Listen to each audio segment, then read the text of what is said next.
Good afternoon, everybody. Stewart Clarke from Deadline. And I'm here to host in the fast lane. We are, in fact, in the fast lane now. A look ahead at the rise of fast.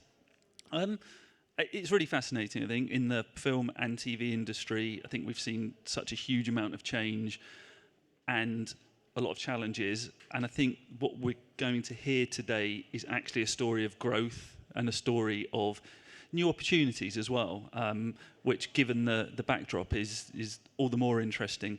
So the format, we're very lucky to have some really fantastic insights and intelligence to open up, a scene setter, if you will.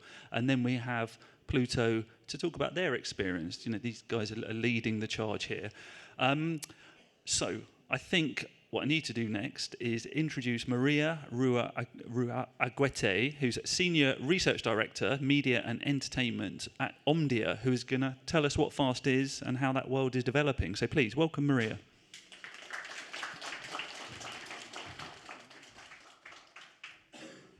Hello, everyone. I know it's very sunny outside, but you will not regret being here now, because we have very, very, very fascinating insights for you here. Some of them, they're breaking news. Nobody saw this data before. So you are very lucky. We're going to discuss the topic of fast. How many of you haven't heard the term fast? A few people. I'm not surprised. I will tell you everything about it. We know consumer behavior is changing. We know how people watch TV is changing. But what is not changing is how much we all love movies, how we love film, TV, content. So let's start with some data. The media and entertainment industry will generate more than $1 trillion in revenue this year. More than 70% will come from video, from TV. Cinema is recovering quite well, 41 billion, but the line between TV and cinema is crossing a lot. Some movies come in the cinema the same day in streaming, some of that content is paid, and of that content is free, so the lines are very blurred between what is cinema, what is TV. And then we have games, 255 billion, and again, games platforms are platforms very associated with video. You all know about this massive hit in Amazon at the moment, Fallout, how many movies, how many TV series are based on games IP. Sorry, people are not seeing the slides. Okay. So yes, everything in the media industry chain is more interrelated than ever. So is advertising, because to produce some of this fantastic content, even movies, film, TV, we need not only subscription, not only pay subscriptions, we need advertising. More than 60% of the online video revenues comes from advertising, and what we call traditional TV is 43%. But what is fast? Some of you didn't know what was fast. Fast, the word means free advertising supported streaming TV. In simple words, it's linear content tailor-made for you, so you don't have to all the time choose what you want to watch. So basically, what fast platforms did was, they knew there was so much content available, how to find that content. People are tired, they spend more than 18 minutes trying to see what they watch. With fast, you have a linear experience. If you like Cats, you have 24 hours content of Cats. If you like Star Trek, you have 24 hours content of Star Trek. So they tailor, they create linear experiences for you. Who operates fast? It became so successful that now everyone wants to operate fast. Device companies like LG, Samsung, Roku, they are all obsessed with the fast world, and I will tell you later why.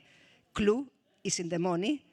2, online platforms. We are very lucky to have here the pioneers in fast, Pluto TV. Olivier will tell us all the secrets about it. but there are many others like Rakuten, Plex, names that you may be familiar with. But also online channels and publishers, Little Dot Studios, FilmRise, Cineverse, IP owners. Pluto TV is not only a platform, they also own their own content, and now they are part of Paramount, so they have a lot of library content, and FAST is another way to exploit that content.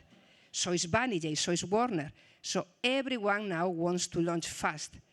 And not only FAST free, that linear experience, even people like Disney realize this is working really well.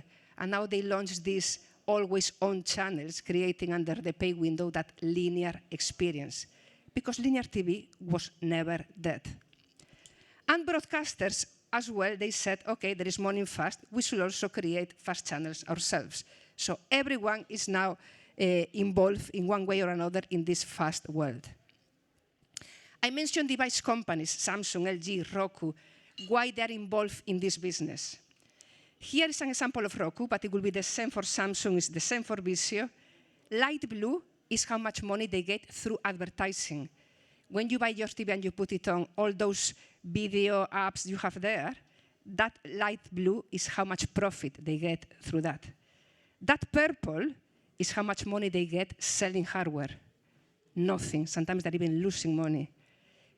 Smart TV companies, they don't make money anymore selling TVs. There is no money in hardware. In fact, there are losses. So why they're making those TVs? Because they get a lot and a lot and a lot through video, through advertising. So how FAST channels are being classified? It can be a single IP, it can be a specific show, or it can be different genres. So Olivier will tell us more what works better when you create like movie channels, when you create like crime, entertainment, or you are based in a particular IP, CSI content, South Park content. So you can tailor those FAST channels in many different ways. So please, happy birthday, Pluto TV, 10th anniversary, congrats, first company. We will have drinks later, so don't disappear, so we can celebrate with Olivier and the team. And it was launched in 2014. It was first a recommendation engine. Then they realized we need to help people. They cannot find content. Let's start creating this linear experience for free. People thought they were crazy, and they were not. Very successful. Everyone wanted to copy them after that. Even Samsung became one of your investors in 2016. And now Samsung is super involved in FAST. So thank you, Olivier, for being so innovative, and people are copying the model now. Then they were bought by Paramount in 2019, and what is next, who knows? Now, FAST channels. We know now what we are. Everyone knows now what is FAST. Great. Who is watching FAST? Okay, this chart. This is a consumer survey OMDIA does with Ipsos. We ask people how many video services you have at home. Pink is the number of free services. Purple is the number of SVODs, Netflix, Disney, all the paid subscription. Light blue is pay TV, which is really tiny. People do not have more than one at home. SVODs, usually they have around 2, 3. Usually Netflix and Disney or Amazon are always there. Then it can be another one. It can be Paramount Plus, it can be others. But free is where we see the growth. There are more than 6 in the UK free services. It can include social, like TikTok, Instagram, YouTube. YouTube is one of the most loved video services in the world and the most used, even in the Middle East. Saudi is the country where they watch more YouTube videos, believe it or not. But FAST is also increasing a lot. And it's all age groups. So FAST is not something that under 24s watch. Here in the colors, you have different age groups, and you see US, UK, Germany. Every single age group is involved watching FAST. Yes, the pink is the higher, is the 25 to 34, but even people above 55, they love watching FAST channels. And how many there are? Some people may say too many. In the US, for sure, too many. The market is a bit saturated there, more than almost 2,000 channels, but there is room for growth in the rest of the world. Internationally, is where we expect more channels to be launched in some of those countries you see there. Pluto, again, leading the chart. Olivier, congrats.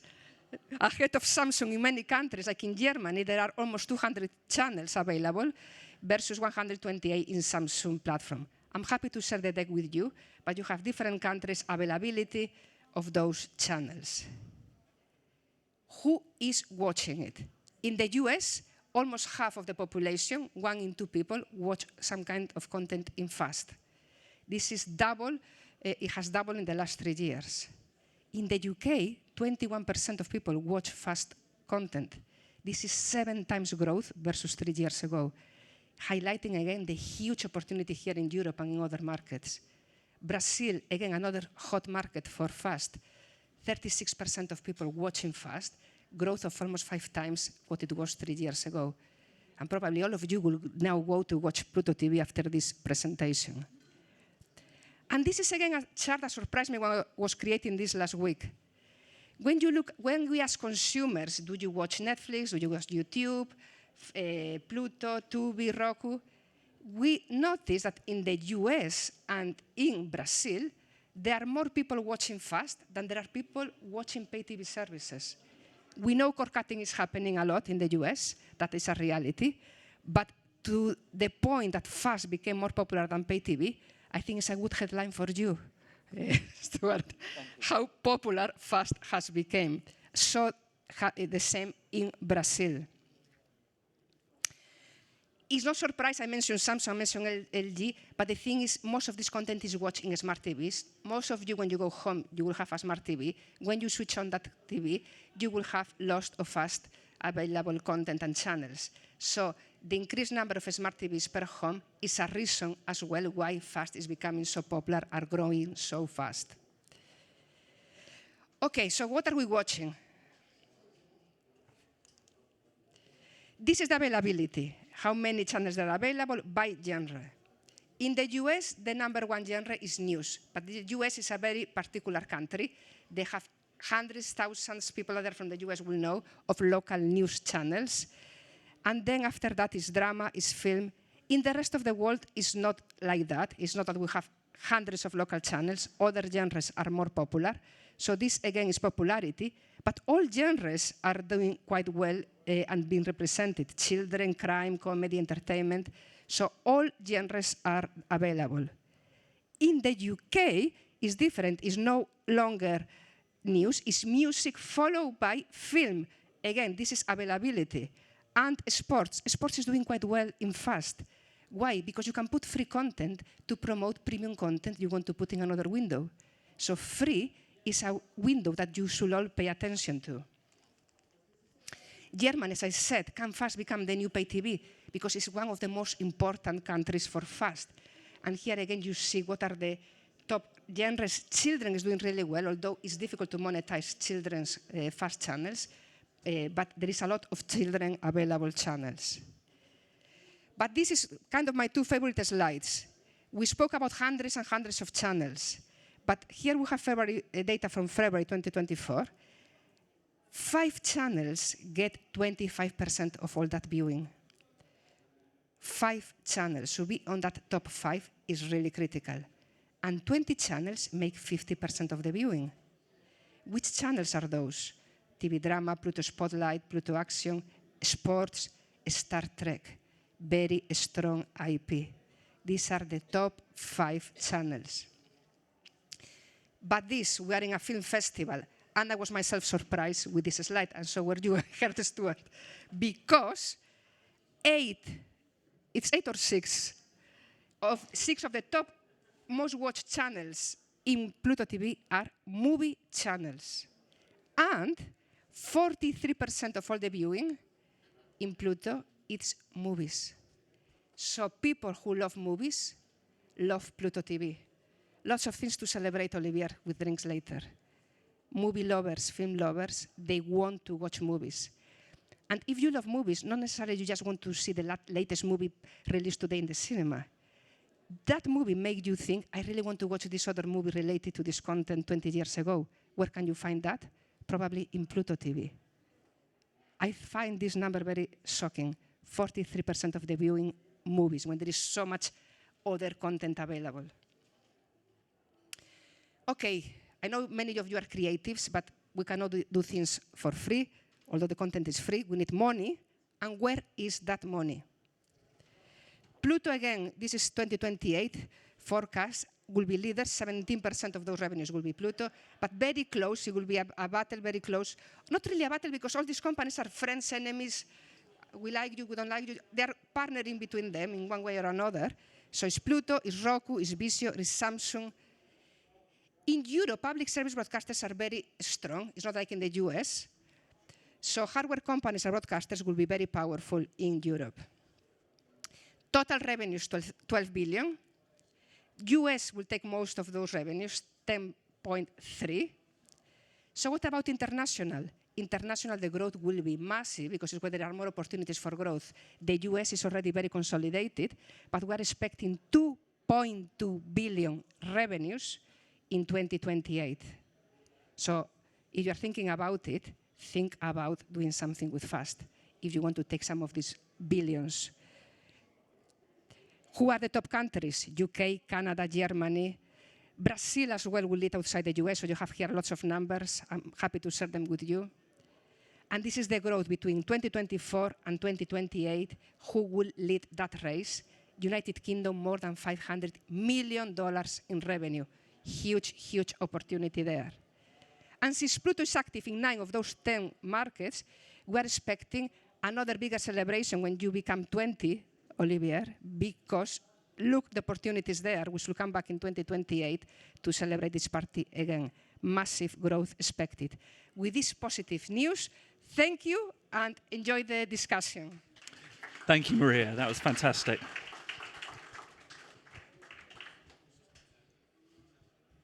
That was a perfect scene setter. That was a bespoke piece of research for everyone. There was so much good stuff in there. And I'm sure Maria will share it with you if you ask nicely, if you weren't taking pictures along the way. I think the next piece we need is to hear about Pluto. So if I can welcome to the stage Olivier Jollet, Executive VP and General Manager of Pluto TV. Please welcome Olivier.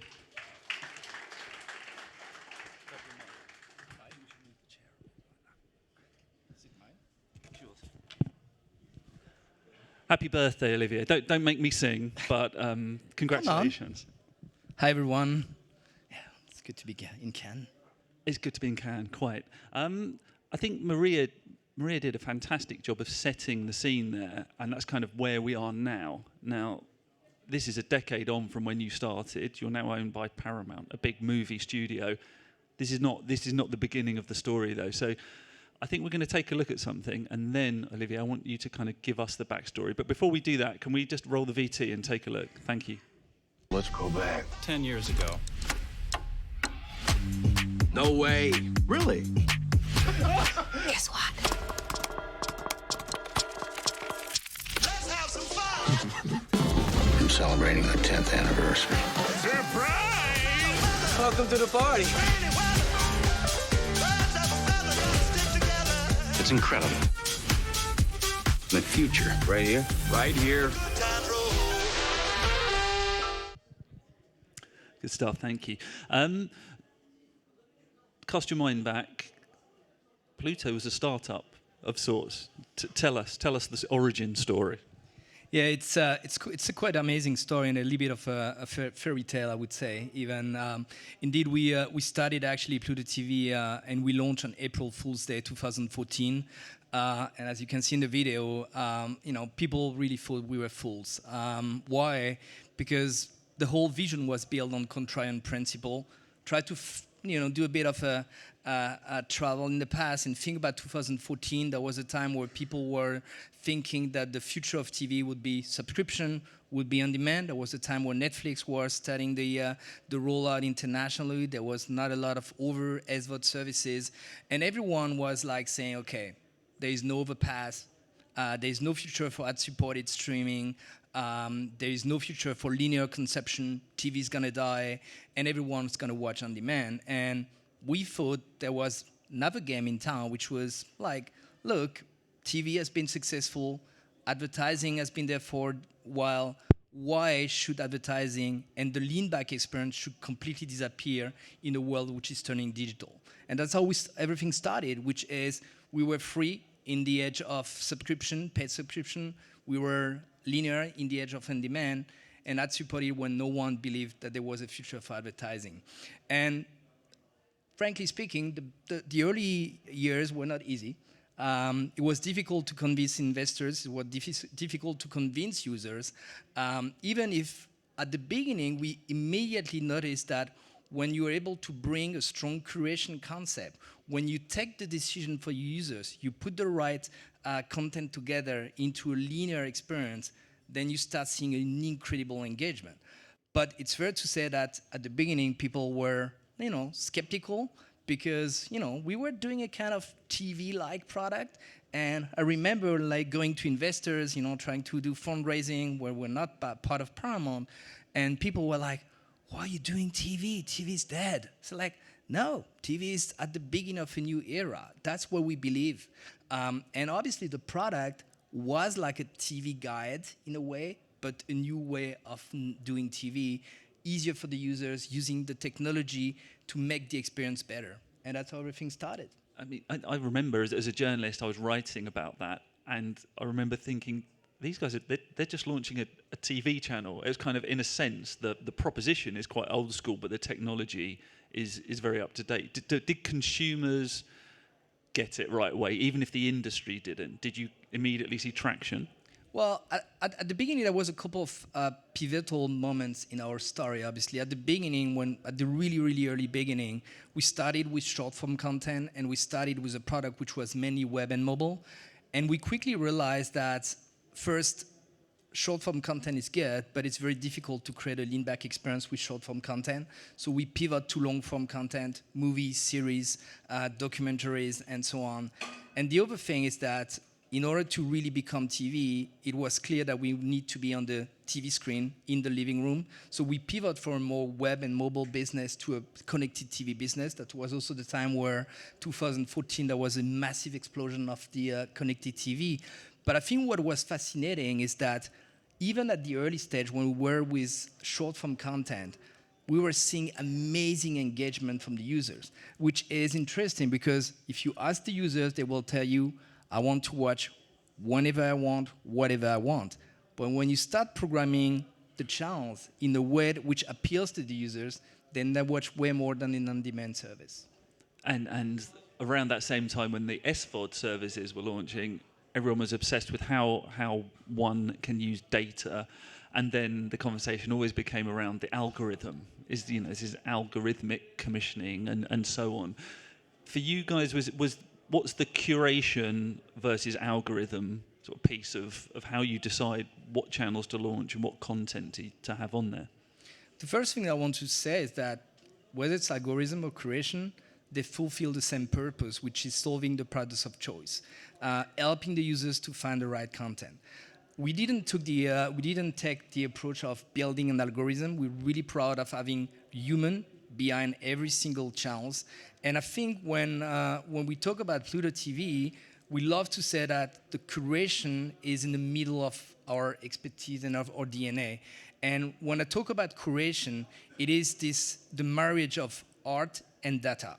Why art? Because, again, we have human, and they have a lot of freedom to do what they want with the channels. A lot of the channels, which are thematic channels, are curated by fans. So they're the audience. They know how to entertain the audience. They know how to surprise the audience, what an algorithm is not always able to understand the audience. It's getting better and better. But what is important is also that we use live data.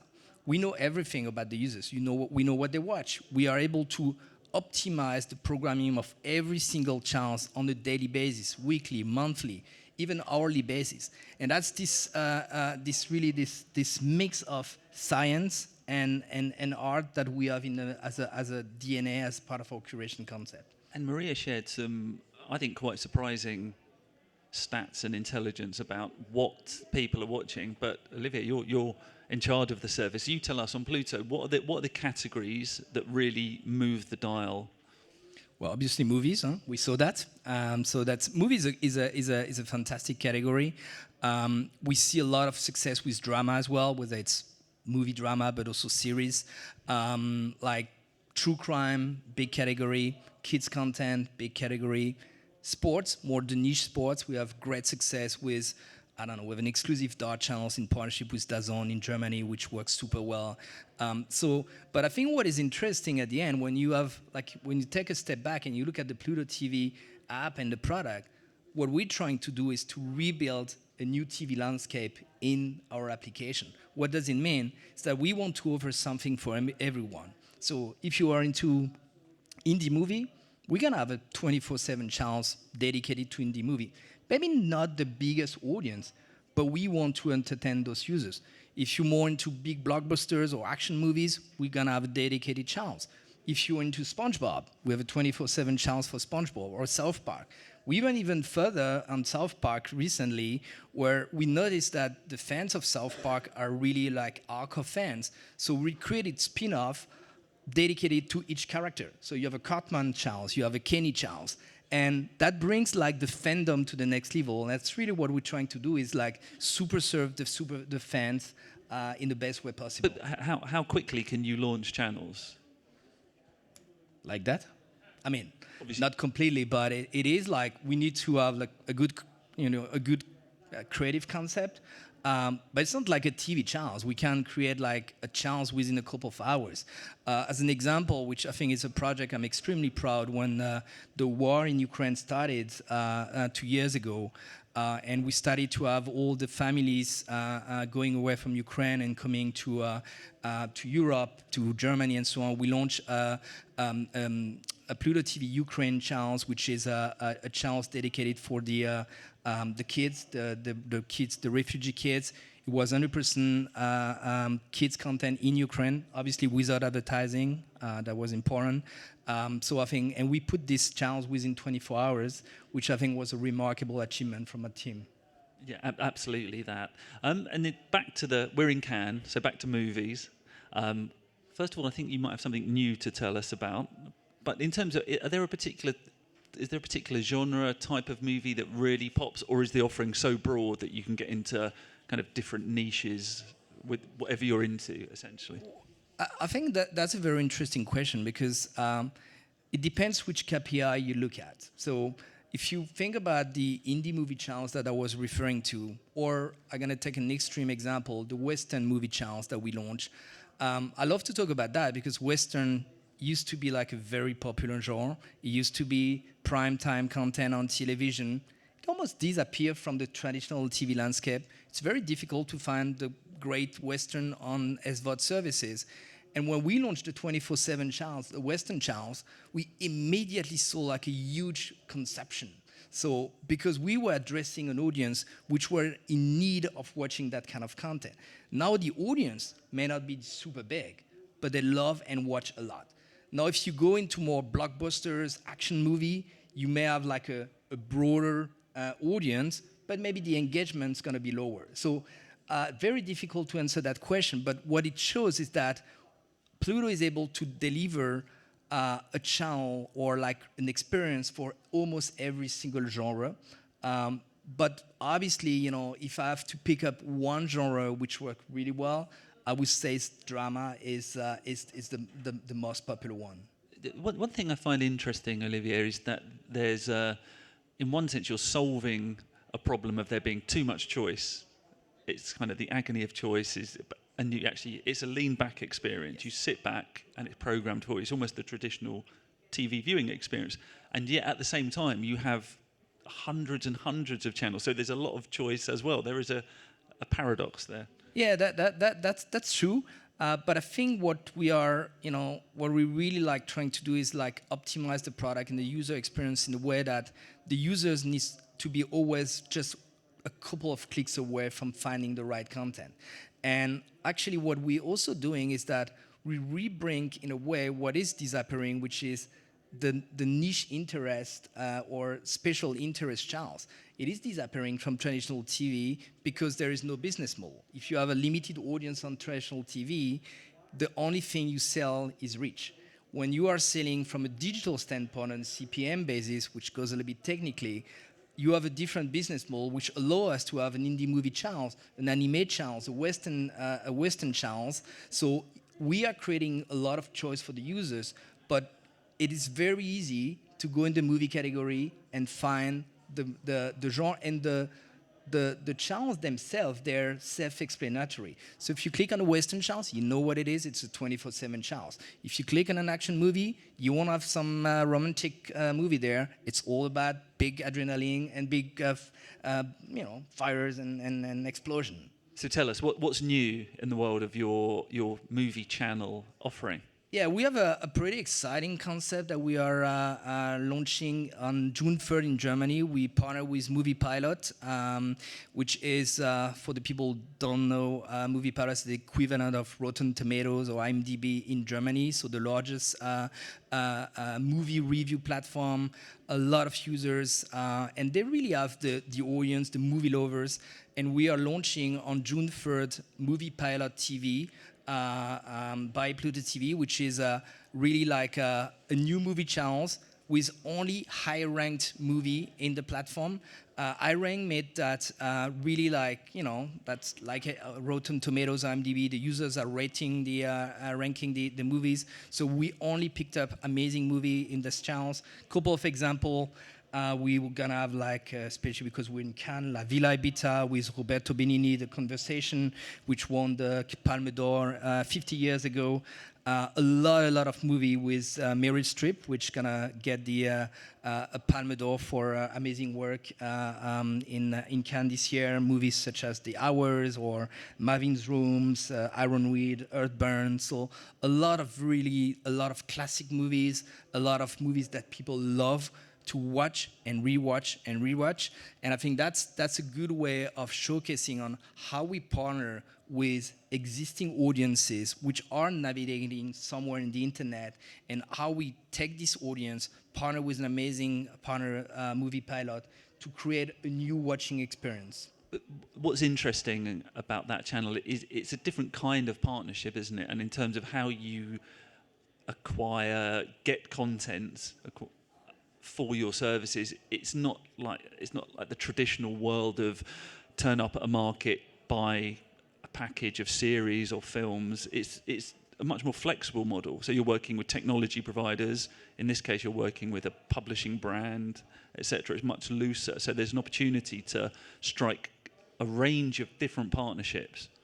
That is right. I mean, everything starts with great content. That's the reason why it's important to, be in Cannes and always get the best content which resonates best for our users. But I think what is important is the way to package the content is very flexible.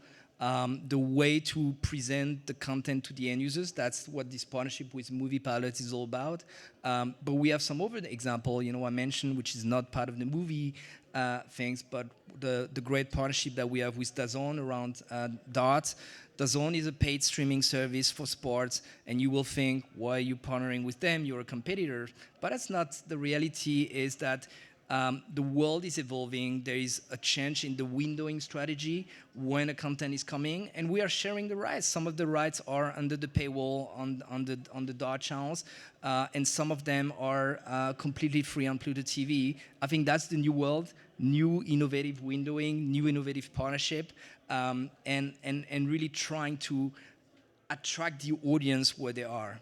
The windowing piece is very interesting because you can, if there's a new movie launching, there are cases I remember seeing where actually something's about to hit movie theatres, and what you've done is you've kind of created a channel for that franchise. That is correct. We did that with the new Mission Impossible, which came in the theaters last year. And we did that in Canada, where we created a Mission Impossible channels, linked obviously to the theatrical release. And it was amazing success. We had, I think, Mission Impossible 1 to 6 available, to 1 to 7 available on the channels.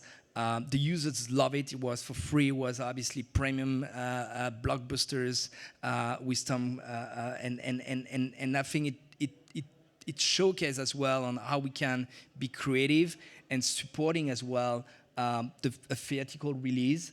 But we also do a lot of things around, obviously, the ecosystem. We're part of Paramount. We haven't talked too much about that, but since 2019, the company has been part of Paramount. And obviously we play as well with the ecosystem with Paramount Plus, which is our SVOD service.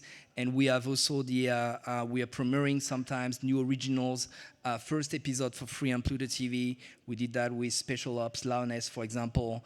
And I think that is a way to really build the ecosystem and entertain the different users. We will talk Paramount, but before we do that, I mean, for people in the room who are producers, who are filmmakers, or own content libraries, I think we need to talk about what's the deal, Olivier, because it's not an old school license fee or upfront payment, or however, it's a different model, isn't it? That's true. Obviously, we have a range of different models with the content creators. What is true is that the way we started when we were a startup was a rev share. I would lie if I would say it was very popular at the beginning when we went to the licensors, the big studio, and said like, look, it's going to be a 50-50 rev share. I think that was, it took us a couple of years to convince the studios and all the producers and content creators to follow us and take, in a way, the risk with us. Probably if we wouldn't have been in a rev share, the company would not be where it is today. But having started with the rev share allow us, obviously, to have a lower risk at the beginning, a lower entry cost, I would say. But we prove everyone in industry that we can monetize. In 2021, after only 7 years after the founding of the company, we managed to become $1 billion advertising business company. It was only 70 million when the company was acquired in 2019. So within 3 years, we went from 70 million in ad revenues to $1 billion in ad revenues. And when you think about that, when you give like 50% back to the licensors, that's a lot of money back to the creators. Now, it's fair to say that because the business has been evolving, we have a lot and a multitude of deals which are not always rev share, could be a licensing fee and so on. But it's also fair to say that the standard model in the FAST industry remains the rev share. And when you're able to monetize well what we do, then we're able to give back to the creators more than what they would have get actually on a licensing fee basis. You really need to be able to demonstrate that because Olivier, there is skepticism around rev shares. If you own content, that can be a kind of a moment of for pause. I remember coming to the MIPCOM in Cannes and trying to force the door and putting my foot in the door, telling we don't want to work with you. And I think that's the world change. I mean, Maria showcased the value of this business. The FAST industry is going to become a $12 billion industry by 2027. That's a big business, and a big part of that's going to go back to the content creators. Now, I think probably if I'm going to tackle the elephant in the room but what about commissioning? What about original content? At Pluto, we're not commissioning content. Obviously, we are part of Paramount, and we are producing billions in content. But we are always exploring actually a new partnership with licenses. In certain market, we had like first pay window coming to Pluto TV. What we're not doing is commissioning, but really making sure that we are able to get fresh content, fresh movie into our portfolio is an important mission at Pluto TV. Finding new window together, shorter window between SVOD and AVOD or FAST is actually the new world. It's not any longer that it needs to take 2-3 years to have like something available for free. I think there's an evolution there, which is important. And it's gonna, at the end, it's gonna help funding more or less. I think if you take the value chain, the full value chain of a movie, at a certain point of time, it's gonna bring a lot of revenue. 2019, you got bought by Paramount. So as well as having a lovely yacht outside now, Olivier, I'm not sure that's true, but so effectively, did you become the D2C part of a Hollywood studio? Is that the way to think about what happened at that moment? Yeah, that's interesting. That sometimes what the people think, they see Pluto TV and then they see a Paramount company and think, oh, it's only Paramount content in it. The percentage of Paramount content within Pluto TV is not the majority. It's actually, we're not a Paramount D2C service. We're a third-party platform first.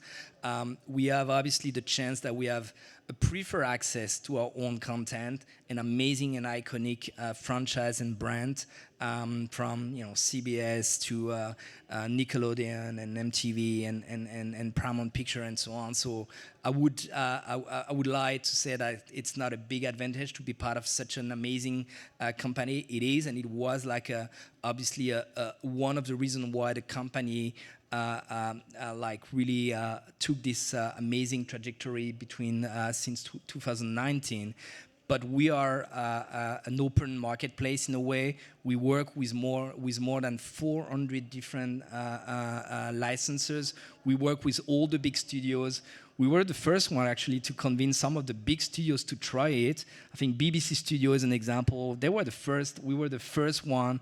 The first plan where BBC said like, okay, we're gonna give a try and we're gonna see what's in it. They never left since they started to partner with us. So I think we're really proud of that, and we really work with all the big studios, smaller producers, smaller distributors. That's really what the world of Pluto TV is. So you're owned by Paramount, but you can, for example, you can work with the other Hollywood studios, and you do.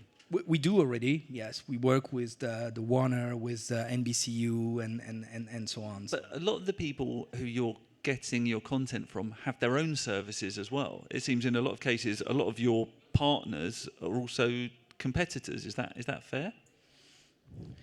It's a world of frenemy. I would say, when you're alone in a market, it's very difficult to make the market. When you have more competition, it creates a bigger market, and I think you should not forget that it is not supported business. So at the end, it's not sufficient to convince the users. You need to convince the big advertisers to shift their budget from TV to linear TV, and I think that is when it helps to have more players in the game.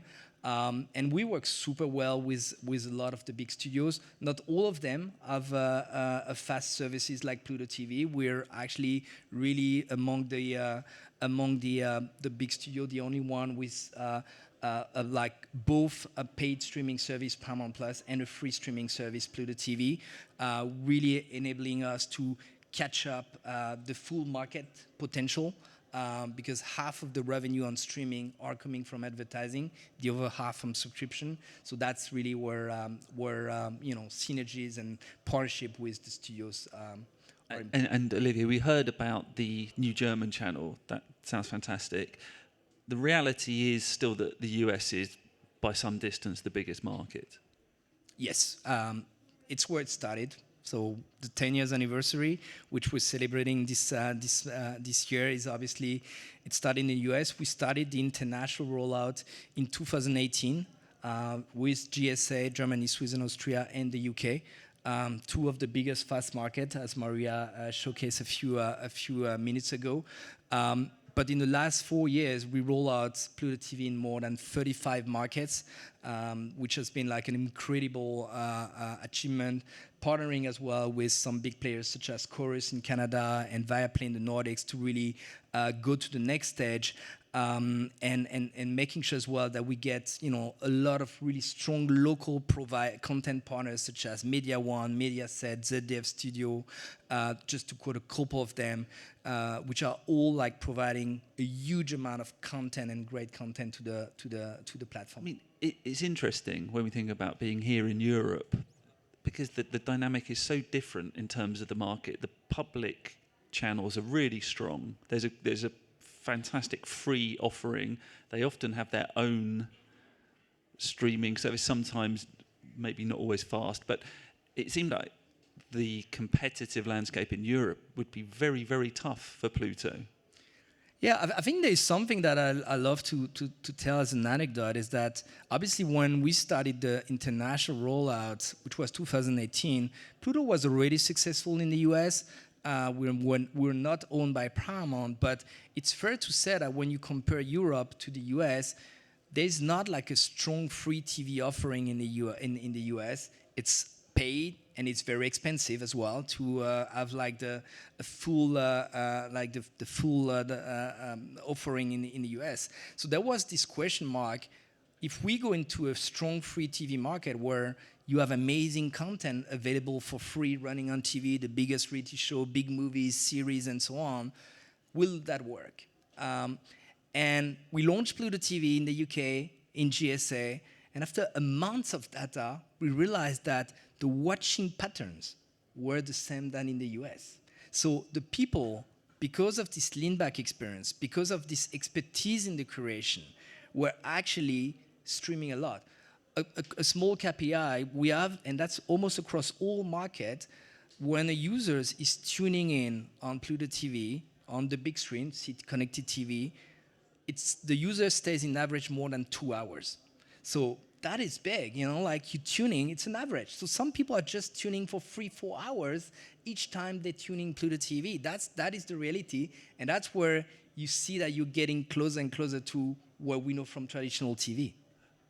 Maria, in her presentation, said, I think I'm quoting you correctly, Maria, that in the US there are maybe too many channels. Are we seeing the big markets maturing now? And because you have, I think you said maybe in Germany you have like 200. Is that about the right? How many is the right number? And are we reaching a moment where there's just too much out there? The competition makes the choice overwhelming. Yeah. So, in the US, we have approximately 400 channels, and in our international market, between 150 and 200 channels, unique channels. I don't know what is the right number of channels, to be honest. What is interesting when you compare all those channels, and I don't know if it's unique channels, but, you saw the difference, for example, in the presentation from Maria, TV Plus, Samsung TV Plus, and Pluto TV. We have a lot of channels, Pluto TV channels available on Samsung. So it's not only like we are partnering as well with all the manufacturers. So the availability is not only limited to our application. So I think that is an important factor. We want to entertain the users where they are. And if they are on Samsung TV Plus and they will find the Pluto TV channels there, then so be it.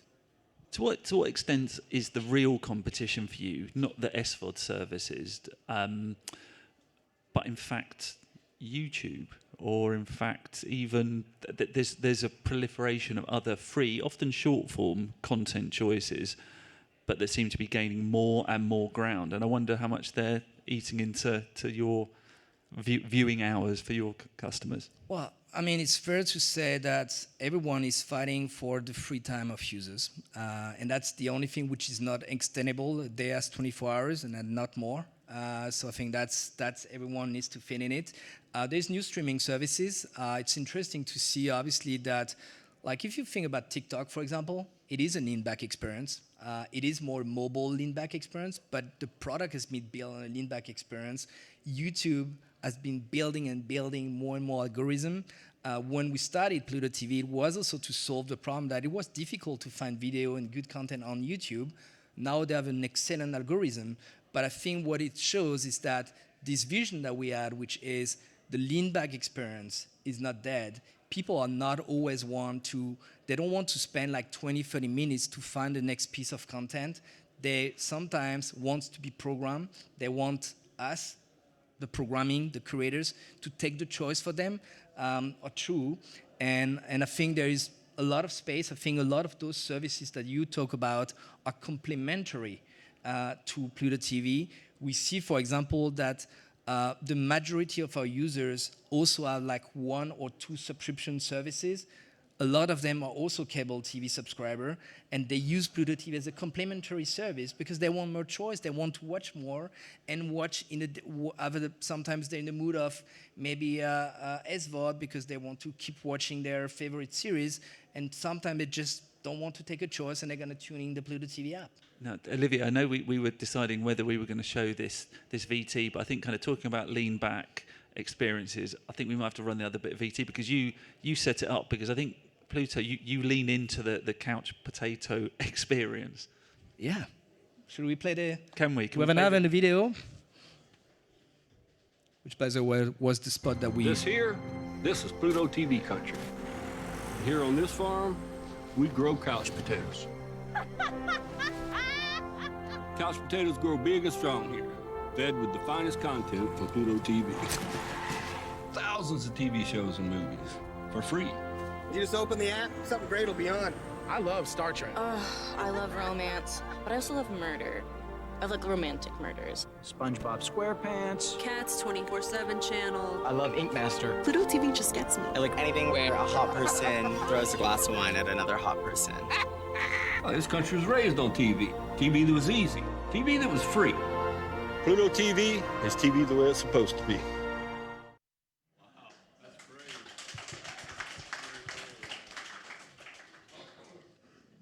Tell us, Olivier, when did that advert launch? Yeah, we launched this TV spot at the Super Bowl this year.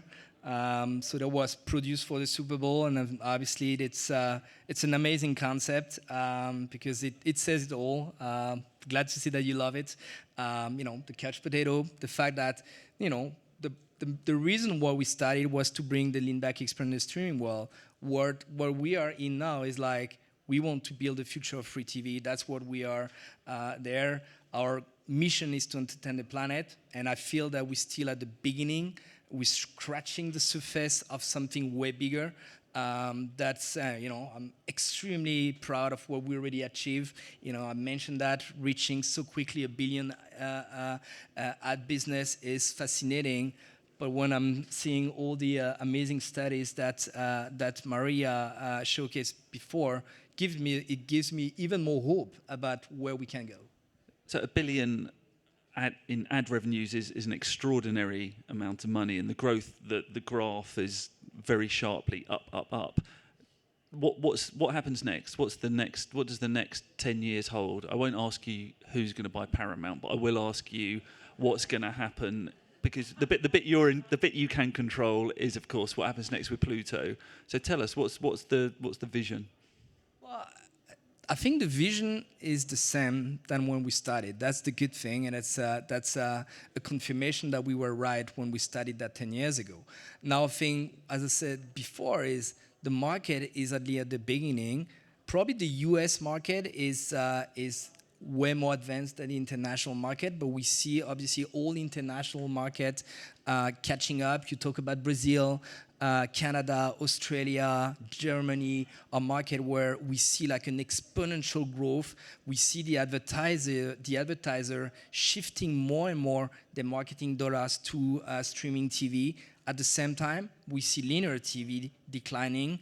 I think that's we see also a younger audience tuning in into streaming TV, an audience which is not any longer on or with limited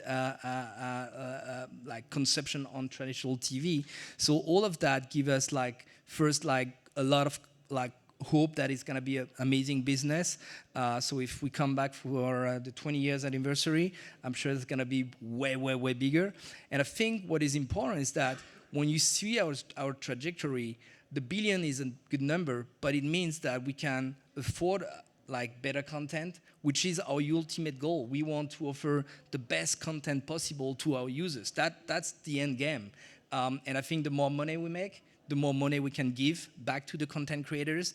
And I think that's then you have a flywheel which start to spin high. But it's interesting that huge number in terms of ad revs.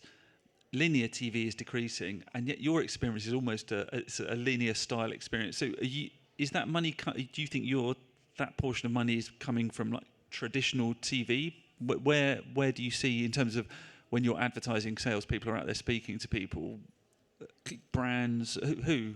Tell us about that. I mean, the answer is clearly yes. The advertisers, and that's probably where you talk a bit earlier about some social platforms and so on.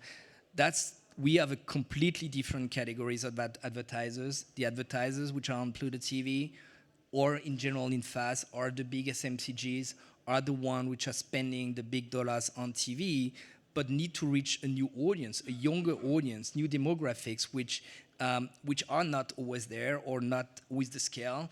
And I think that's clearly for me, we see the linear declining, but the advertisers still have the same budget and therefore are investing heavily on streaming TV. And advertisers crave those younger demos. I mean, I guess it's different by channel and genre and perhaps country, but broadly, are you skewing younger than perhaps traditional linear. Yes, I mean, way younger. I think the average age on Pluto TV is around 38, which is way younger than TV. But obviously, the beauty is also that we're able to reach very young audience with kids content, SpongeBob and Dora and so on. We're able to reach, the teenies with sometimes gaming or anime, which works super well in that demographics. And we're able to reach some older target group. I mean, clearly the Western channels that we have is not probably reaching the 20 years old, reaching like the 40, 50 plus. But that's this, the variety of audiences that we're able to catch up is exactly what is appealing for advertisers. And that's also the reason, I said before, we're trying to recreate a new TV landscapes, which is having content and channels for everyone. And for people, if there are people in the room from countries where Pluto doesn't exist yet, is Pluto coming soon, or is it more a case that you're focusing on the current footprint and doing more there? Is global expansion kind of part of the plan? I mean, obviously, we've been launching a lot of market in the last 4 years. Last year, we entered Finland and Australia. I think our goal is obviously right now focusing on the big advertising market. At the same time, our mission is to entertain the planet. The planet is big. There's a lot of markets where we haven't put the Pluto TV flag. So we're always exploring new ways of entering market. And I think that's interesting as also to see that FAST is at the beginning in certain regions of the world. You haven't showcased that, but there are some regions where we start seeing something happening. Asia, Africa, Middle East are regions which I think are interesting at a certain point of time.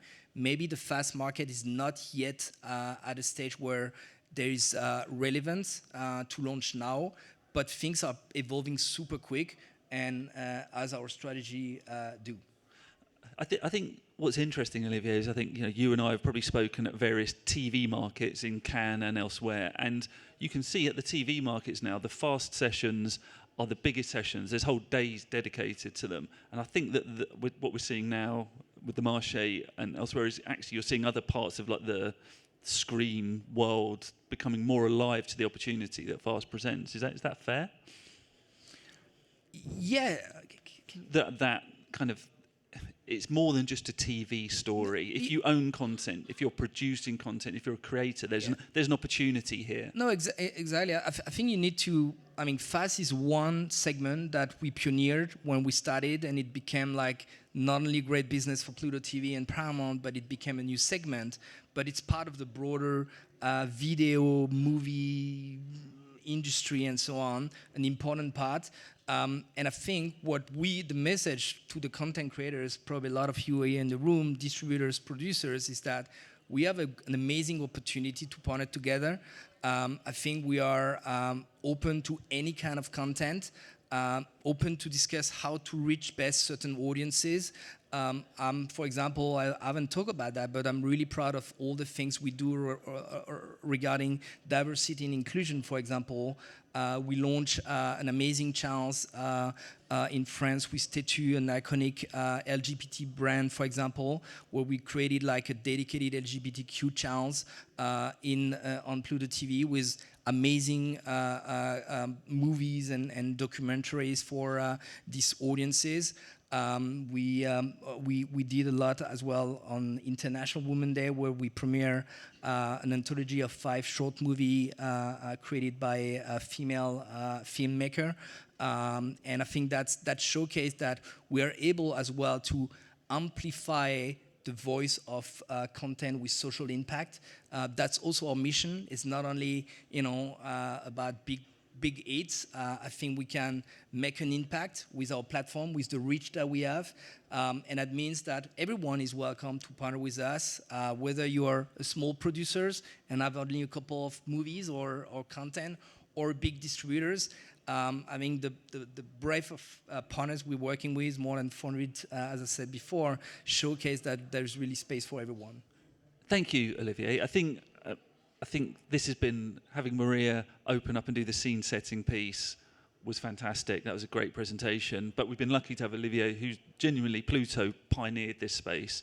So I know this isn't really a traditional session, perhaps at Cannes, but I think moving forward it may become so. So thank you for joining us, and please put your hands together for Maria and for Olivier. Thank you very much.